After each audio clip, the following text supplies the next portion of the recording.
اچھا یہ رات آ رہی ہے نا، تو 1-1.5 منٹ کے اندر میرا یہ پیغام سن لیں، بچوں کو پٹاخوں کے لیے پیسے نہیں دینے، وعدہ کریں دے سارے نا، سارے بولو، سارے بولو، سارے سارے سارے، میں دے دا بیٹا، اونچا بیٹا نا، سارے کو دے دا بیٹا، پٹاخوں کے لیے پیسے یہ مشرکوں کا کام ہے، یہ کفار کا کام ہے۔ آپ تاریخ پڑھیں نا، جب پاکستان تقسیم ہند سے پہلے یہ ہندو سکھ مسلمان اکٹھے رہتے تھے نا،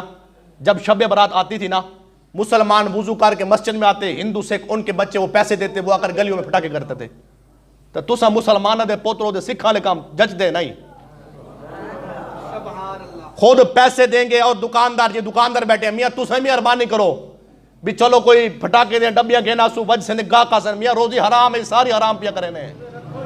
سمجھ رہے ہیں نا بات؟ یہ شور و غول نہیں، یہ جشن والی رات نہیں ہے، شب برات کی رات جشن والی نہیں ہے، یہ رونے والی رات ہے، یہ رونے والی رات ہے۔ آپ اس رات میں جشن صرف آج جن کے ساری اللہ کے سامنے آ جائے روئے، وہ رب رونے کو بڑا پسند کرتا ہے۔ میرے آقا کی مبارک حدیث ہے نا، آقا فرماتے ہیں جو بندہ اللہ کے خوف سے رویا، اتنا رویا کہ آنسو نکل آئے، فرمایا اگر آنسو نہیں نکلے، تھوڑا سا آنسو نکلا، بہا بھی نہیں، صرف یہ جو آنکھوں کی پلکیں ہیں نا، ساری پلکیں بھی بھیکی نہیں، ساری پلکوں میں سے ایک پلک کی جڑ بھیک جائے،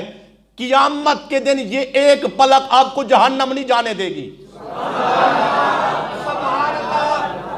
خوف خدا میں جو آنسو نکلتے ہیں اس کی قدر دیکھیں، یہ پلک کہے گی اللہ کی بارگاہ میں، مالک یہ تیرے خوف میں رویا تھا، آنسو نکلے تھے، صرف میری جڑ گیلی ہوئی تھی، بال کی جڑ گیلی ہوئی تھی، یہ رویا تھا، مالک جب مجھے نکال دے، یہ اس کو بخش دے۔ اللہ آنکھوں سے پلک تو نہیں نکالے گا، اللہ گناہگار کی بخشش فرما دے گا۔